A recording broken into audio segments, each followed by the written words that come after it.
کی جو international organisations ہم چاہتے ہیں کہ وہ پاکستان کو وزٹ کریں اور وہاں دیکھیں کہ وہاں پرزنرز کے ساتھ اور باقی ہیومن رائٹ کی کیا سچویشن ہے. ہمیں میڈیا فریڈمز چاہیے, ہمیں جوڈیشل پروسیس چاہیے, اور بھی جو پوائنٹس جو ہیں جو لوگ سوچ سکتے ہیں. مقصد میرے کہنے کا یہ ہے کہ this would be a very important point, اور اگر جنرل عاصم منیر جلدی آتے ہیں تو بڑی اچھی بات ہے کہ پاکستانی امریکن کمیونٹی اپنا ایجنڈا, بلکہ وقت مل گیا, اپنا ایجنڈا کانگریس مین تک پہنچا سکتی ہے. اس کا کچھ نہ کچھ پازیٹیو افیکٹ جو ہے ہوگا. توقع مجھے یہ ہے کہ شاید واشنگٹن کی طرف سے جنرل عاصم منیر سے یہ انسسٹ کیا جا رہا ہوگا کہ آپ پہلے آپٹکس کو مزید امپروو کریں. اور جو ہم بہت سی ہلچل پاکستان میں دیکھ رہے ہیں گزشتہ 24 گھنٹے میں جو ہم دیکھ رہے ہیں, اس کا تعلق اسی چیز کے ساتھ ہے. عمران ریاض کی رہائی ہو جانا, کچھ اور لوگوں کی رہائی کی بات ہونا, عمران خان کا اٹک جیل سے اڈیالہ میں منتقل ہو جانا, اس کا مطلب ہے کہ مزید آپٹکس میں بلڈ اپ کرنا ہے. اور آف کورس جو وکلا کی اسٹرگل ہے اور جو ان کی پوزیشن ہے وہ اپنی جگہ امپورٹنس رکھتی ہے, لیکن کیا کہا میں نے شروع میں, it is the political process that is important. So جو چینج آئے گی وہ اس پولیٹیکل انگیجمنٹ کے نتیجے میں آئے گی جہاں یہ دونوں سائڈز آپس میں ایک دوسرے کو انگیج کریں گی. اس کے ساتھ یہ بھی کہنا ضروری ہے کہ اگر آپ پیچھے اپنے مائنڈ کو لے کے چلے جائیں مارچ 2022 کے اندر, تو اس وقت آپ کو لگتا تھا کہ پاکستان میں جو ایجنٹس آف چینج ہیں وہ مولانا فضل الرحمان ہیں, وہ بلاول ہیں, وہ مریم ہیں, وہ نواز شریف کے لوگ ہیں, وہ سارا شہباز شریف ہیں. اب تو چیزیں بڑی کلیئر ہو گئی ہیں آپ کے سامنے. 18 مہینے کے بعد آپ اچھی طرح سے دیکھ سکتے ہیں کہاں ہے بلاول, کہاں ہے زرداری, کہاں ہے مولانا, کہاں ہے مریم. تو یہ تو سب سیکنڈری ٹرسری پلیئرز تھے جنہیں استعمال کیا گیا. اصل جو چینج ہے وہ دو پاور سینٹرز کے درمیان ہو رہی ہے. ایک طرف ویسٹرن ورلڈ ہے, دوسری طرف پاکستان کی ملٹری اسٹیبلشمنٹ ہے. اب ہمیں بھی ذہنی طور پہ اس چیز کے لیے تیار ہونا چاہیے کہ اصل مسئلہ کیا ہے. میرا استدلال اور انالیسس کہتا ہے کہ اصل مسئلہ ایک ریوائز, چینج, موڈیفائڈ ایکویشن ہے. اس میں اسرائیل بالکل سیکنڈری ایشو ہے. اسرائیل کی ریکگنیشن سعودی عرب کی ضروریات میں ہے, اور یہ ایک سیکنڈری ایشو ہے. نہ اسرائیل مرا جا رہا ہے اس کے لیے بہت زیادہ, نہ امریکہ مرا جا رہا ہے. امریکہ جس چیز کے لیے مرا جا رہا ہے وہ یہ ہے کہ انڈیا, چائنا اور پاکستان کے درمیان میں کیا ایکویشن فائنلی سیٹل ہوتی. اس چیز کے لیے ہمیں ذہنی طور پہ تیار ہونا چاہیے. میرا آرگومنٹ یہ ہوگا, جیسے آپ میں سے بہت سے لوگوں کا آرگومنٹ ہے, کہ جو بھی ایک نئی ارینجمنٹ چاہیے امریکہ کو, وہ بات ایک پاکستان کی پاپولرلی الیکٹڈ گورنمنٹ کے ساتھ وہ ڈیل ہونی چاہیے. وہ ایک نان ریپرزینٹیٹیو قسم کی جو گورنمنٹس اور سیٹ اپ ہیں, میں سمجھتا ہوں کہ یہ کیئرٹیکر کی تو آف کورس کوئی حیثیت نہیں ہے. اور بات ہے کہ انوار الحق کاکڑ صاحب ایسے لگ رہا ہے کہ وہ تو بہت ہی اپنے آپ کو امپورٹنس دے رہے ہیں, لیکن اس کیئرٹیکر سیٹ اپ کی کوئی امپورٹنس نہیں ہے, اور نہ ہی ایک انلیجیٹمیٹ گورنمنٹ کی کوئی امپورٹنس ہوگی. اگر ایک جعلی, مینجڈ, رگڈ, تھورلی رگڈ الیکشن کروا کے آپ نواز شریف کو پرائم منسٹر بنا دیتے ہیں یا مریم کو پرائم منسٹر بناتے ہیں, تو ان کی کیا ایسی حیثیت ہوگی کہ وہ امریکہ, پاکستان اور چائنا کے درمیان کسی ایکویشن کے اوپر ڈاٹڈ لائن پہ سائن کر سکیں. وہ سائن تو ایک پاپولرلی الیکٹڈ گورنمنٹ کو کرنے ہوں گے, جسے پاکستان کے لوگوں کے اعتماد کو لے کر چلنا ہوگا. اور اس کے لیے یہ بھی ضروری ہے کہ آپ لوگ سوچیں تو صحیح کہ اصل ایشوز کیا ہے. آپ میں سے بہت سے لوگ سوچ رہے ہیں شاید کہ نعرے مار کر اور پھر ایک نیا الیکشن ہو جائے گا اور الیکشن میں لوگ نکل آئیں گے اور عمران خان کو پرائم منسٹر الیکٹ کر لیں گے. تو اگر ایسا ہو بھی جائے, in a fantasy world of Cinderella world they lived happily ever after, اگر ایسا ہو بھی جائے تو وہ عمران خان جس کے ساتھ نہ کوئی انٹرنل فورسز ہیں, اگر اس کے ساتھ جی ایچ کیو نہیں کھڑا, اس کے ساتھ امریکہ نہیں کھڑا, اس کے ساتھ چین نہیں کھڑا, اس کے ساتھ مشرق وسطیٰ کے اسٹیک ہولڈرز نہیں کھڑے, اس کو اکنامک سپورٹ نہیں ہے, تو وہ عمران خان کیا ڈیلیور کرے گا. تو یہ ایشوز بھی آپ کو سوچنے کی بہت زیادہ ضرورت ہے. اب کمنگ ٹو دس, تھوڑا سا میں ایک اور ڈفرنٹ پوائنٹ بھی آپ کے سامنے رکھنا چاہتا ہوں. اچھا, اب اسی آرگومنٹ کو آگے بڑھاتے ہیں. کیش اسٹریپڈ پاکستان کی اگر ویسٹ مدد کرے گا, کیش اسٹریپڈ عمران خان کی بھی مدد کرے گا, تو کن ٹرمز اینڈ کنڈیشنز پہ کرے گا؟ اس کوشچن کو اپنے ساتھ آپ کو ذہن میں رکھنا چاہیے. اچھا, اس سے نتھی, اس پوری ڈیبیٹ سے نتھی ایک بڑا پینفل پوائنٹ ہے جس کے اوپر ریفلیکشن کرنے کی بڑی سخت ضرورت ہے. اسی سے جڑا ہوا ہے. جب کینیڈا میں ہردیپ سنگھ نجار کے قتل کے بعد میں نے ایک دو ویلاگ کیے, تو ایک سے زیادہ لوگوں نے, خاصے لوگ, درجن بھلا لوگوں نے ایک کامنٹ لکھا, او بھائی ایم بی ایس کو بھی مار ڈالا تھا تو ویسٹ نے کیا کر لیا, امریکہ نے کیا کر لیا, ایم بی ایس جو ہے وہ دندناتا پھر رہا ہے. میرا کوشچن یہ ہے کہ آپ سب یہ کیوں توقع کرتے ہیں کہ جتنی بھی اچھی چیزیں ہیں وہ ویسٹ کو کرنی چاہیے؟ ہم سب نے اور مسلم دنیا نے کتنی اچھی چیزیں کی ہیں. جب ایم بی ایس نے قتل کرا دیا استنبول کے اندر, ترکی کے اندر, محمد بن اس کا جمال خشوگی کا, I think some where around 2 اکتوبر 2018, تو مسلم دنیا سے کیا آواز اٹھی؟ کتنی مسلم دنیا کی حکومتیں ہیں ترکی کو چھوڑ کے, جس کے اندر یہ قتل کیا گیا تھا, جنہوں نے اس پہ کوئی پوزیشن لی. کتنے مسلم دنیا کی ہیومن رائٹ آرگنائزیشنز تھیں, کتنے وہاں پہ ذرائع ابلاغ تھے, کتنے اخبار, کتنے ایڈیٹر, کتنے کالمنسٹ, کتنی ایسوسیشنز نے پاکستان کو اٹھا لے, باقی مسلم دنیا کو بھول جائیں. کیا پاکستان کے اندر کوئی ایسے ہیومن رائٹ کے گروپ تھے جنہوں نے کوئی بہت زیادہ مطالبہ کر دیا؟ یا اسے کہتے ہیں پاکستان کے لوگوں نے یہ کہا, آپ سب میں سے لوگوں نے کہا, آپ کے ماں باپ نے, انکل چچا سب نے یہ فیصلہ کیا, آپ لوگوں نے یہ فیصلہ کیا کہ چونکہ سعودی عرب کے کراؤن پرنس نے اتنا ظالمانہ کام کیا ہے جو اللہ اور اس کے رسول کی تمام ہدایات کے خلاف ہے, یہ آدمی قاتل ہے, یہ فاسق ہے, یہ جابر ہے, تو اس سال یا اگلے سال ہم حج پہ نہیں جائیں گے, عمرے پہ نہیں جائیں گے, ہم سعودی حکومت کے ریونیو میں اضافہ نہیں کریں گے, بیکاز جب تک یہ اس کی معافی نہیں مانگتا یا اس کی کوئی تلافی نہیں کرتا یا اس کو ہٹایا نہیں جاتا تو ہم کوئی ریئیکشن کریں گے.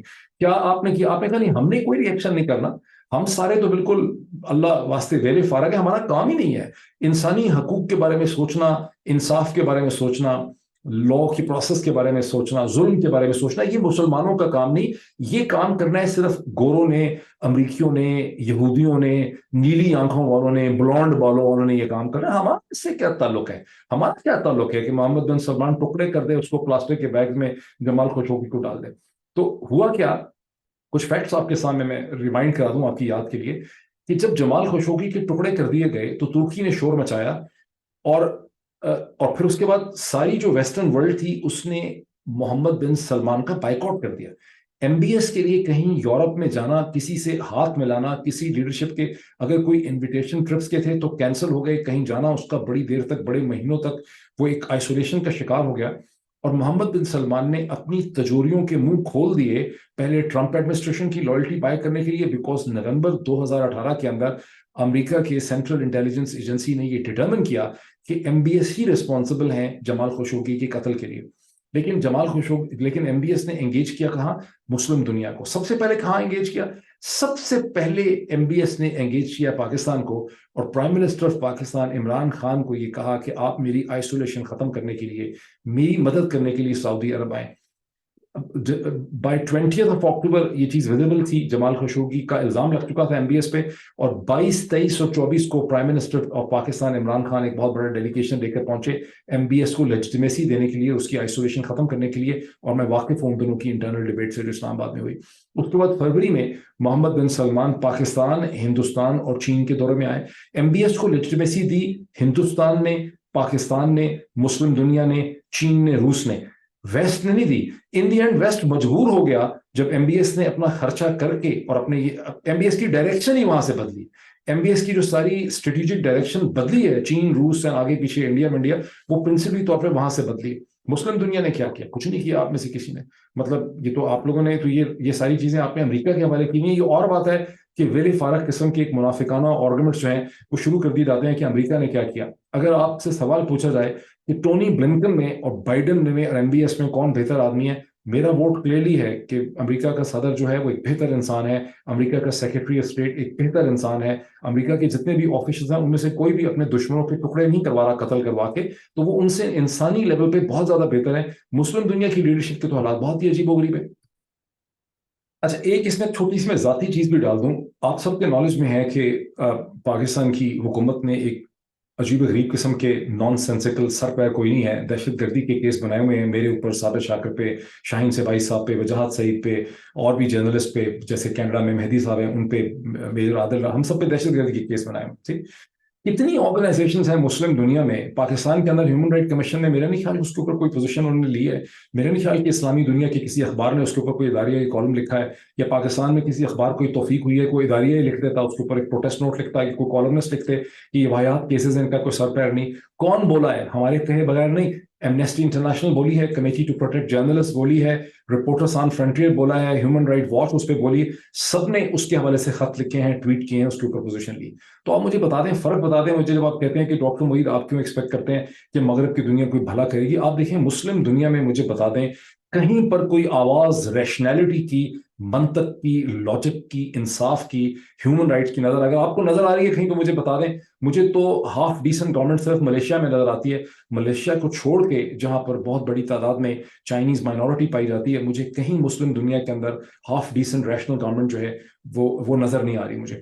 اب آ جاتے ہیں اس چیز کے اوپر جہاں اس لاہور ہائی کورٹ کے اندر علی اشفاق صاحب نے, جو عمران ریاض کے وکیل ہیں, انہوں نے کھڑے ہو کے اس پٹیشن کو کہا کہ اب انفیکٹو ہو چکی ہے کیونکہ عمران ریاض واپس آ گئے. اچھا، اب یہ بڑی انٹرسٹنگ بات ہے کہ پٹیشن انفیکٹو ہو چکی ہے. پولیس کا ذرا بیان سنیں کیا ہے. پولیس کا بیان یہ ہے کہ جی عمران ریاض کا تو ہمیں پتہ چلا کیونکہ سول ہاسپٹل میں وہ موجود تھے. ہمیں کسی نے وہاں پہ بتایا کہ عمران ریاض جو ہیں وہ ایک سول ہاسپٹل میں موجود ہیں, ہم ان کو وہاں سے ریکور کرائے ہیں. اس سے پہلے جب ہم نے ان کو سیالکوٹ سے گرفتار کیا تھا تو انہوں نے ایک پٹیشن کی ہوئی تھی عمران ریاض نے ڈپٹی کمشنر کے نام کہ میرا یہ جو مینٹیننس پبلک آرڈر کا آرڈر ہے اس کو وڈرا کیا جائے. میں نے کچھ نہیں کیا, تو ڈپٹی کمشنر نے اگلے ہی دن اس کو 11-12 مئی کو اس کو وڈرا کر لیا. اس کے بعد ہم نے تو عمران ریاض کو رہا کر دیا تھا, اور وہ گاڑی میں بیٹھ کے وہ جو فوٹیج اگر نہ ملتی جس سے اسٹیبلش بھی نہ ہو سکتا. بہرحال اس فوٹیج کے بارے میں پولیس کا کہنا یہ ہے کہ اس فوٹیج کو دیکھیں, اس ویڈیو کو دیکھیں, اس میں تو صاف پتہ چلتا ہے کہ عمران ریاض صاحب اپنی مرضی سے کسی کی گاڑی میں بیٹھ کے چلے گئے, اپنی گرل فرینڈ سے ملنے چلے گئے, گرل فرینڈ کے پاس سے گلچھڑے اڑا رہے تھے, پکنک منا رہے تھے. اسی میں ان کا 20-25 kg وزن کم ہو گیا, بول نہیں سکتے, ان کی زبان انجر ہے, مائنڈ کے اوپر پتہ نہیں کس قسم کا پریشر ہے, کیا ان کو دوائیاں ٹیکے کسی نے لگائے, ان کی گرل فرینڈس نے لگائے, ظاہر ہے اپنی گرل فرینڈس کے پاس ہی وہ تھے. یہ دنیا میں کتنی جگہیں ایسی ہیں جہاں اس قسم کی منافقانہ پوزیشن ایک عدالت کے اندر آپ جا کر لے سکتے ہیں. ذرا سوچیں, اپنے آپ سے سوال پوچھیں. جب آپ یہ کہتے ہیں کہ ڈاکٹر موعید آپ کو بائیڈن سے کیوں ایکسپیکٹیشن ہے, آپ کو امریکہ سے کیوں ایکسپیکٹیشن ہے, مجھے بتائیں دنیا کی کتنی لیگل جورسڈکشن میں ایک ہائی کورٹ کے اندر اس قسم کی واہیات بیان کوئی ہے پاکستان کے اندر بالغ باشعور ذی شعور شخص جو اس قسم کی واہیات بکواس میں بلیو کرتا ہے کہ عمران ریاض گاڑی میں بیٹھ کے وہاں سے چلا گیا تھا اور اس کے بعد گھوم رہا ہے, پکنک منا رہا تھا, اپنی گرل فرینڈس کے پاس بیٹھا ہوا تھا. لیکن پاکستان کے اندر آپ اس قسم کی بکواس, بہتان, نان سینسیکل چیز جو ہے وہ ایک ہائی کورٹ کے اندر سنا سکتے ہیں, اور اس کو پاکستان کے ڈان ٹریبیون اخبار رپورٹ کر سکتے ہیں, اور پاکستان کی ہائی کورٹ کا جو چیف جسٹس ہے اس کو یہ بکواس سن کے چپ رہنا پڑتا. یہ کون سے کتنے ملک ہیں جہاں پہ یہ ڈرامہ ہو سکتا ہے؟ وہاں پر عمران ریاض کے والد صاحب محمد ریاض نے اپنی گریس اور اپنی ڈگنیٹی برقرار رکھی. جب ان سے ہائی کورٹ کے چیف جسٹس جو ہیں امیر بھٹی صاحب, انہوں نے پوچھا, جب علی اشفاق نے اپنی تقریر فرمائی, ظاہر علی اشفاق بیچارے کسی کے کنٹرول میں, تو جب علی اشفاق نے اپنی کنٹرولڈ تقریر فرمائی تو اس کے بعد انہوں نے محمد ریاض سے پوچھا. محمد ریاض نے کہا چیف جسٹس کو کہ سر جو بھی میرا بیٹا واپس آیا ہے یہ آپ کی ایفرٹ اور آپ کی محنت کی وجہ سے واپس آیا. In that extremely constrained set of circumstances جو بدنصیب ریپبلک آف پاکستان میں ایگزسٹ کرتے ہیں, وہاں پر بھی عمران ریاض کے والد نے اپنی ڈگنیٹی اور اپنی گریس اور اپنی آنیسٹی کو وہاں پہ, انہوں نے اپنی جرات کو وہاں پہ برقرار رکھا. This was the comment I wanted to put in front of you. Plus جو منافقت ہے, اب امریکن ڈاکٹرز کے ایک گروپ نے مجھے کانٹیکٹ کیا. وہ کہتے ہیں کہ ان ویو جس طرح سے عمران خان کی صحت کی صورتحال ہے, ان کی اسپیچ کی صورتحال ہے, American doctors are prepared to fund him and his families travel تاکہ وہ یہاں آ کے رہیں اور بیسٹ پاسبل میڈیکل ٹریٹمنٹ ان کو مل سکے تاکہ ان کی قوت گفتار جو ہے وہ ریسٹور ہو سکے. یہ ایک پروپوزل ہے, یہ پروپوزل میں عمران خان کی فیملی تک پہنچاؤں گا. اب اس میں پرابلم یہ ہے کہ مجھے شک ہے کہ پاکستان کی بدنصیب ریپبلک آف پاکستان کی حکومت شاید عمران ریاض کو ابھی بھی باہر ٹریول نہ کرنے دے, but we will try our level best. آپ سب بھی اس کے اوپر کامنٹ کریں. کسی کی میں نے یہ ویسٹ ورسز مسلم ورلڈ, اگر کسی کو میں نے کسی کے جذبات کو میں نے کوئی بہت ٹھیس پہنچا دی ہو تو I am very apologetic for it, but میں نے ایک حقیقت ڈسکرائب کرنے کی کوشش کی ہے. مشکل پینفل حقیقت ہے. I will look forward to your comments on that. Thank you.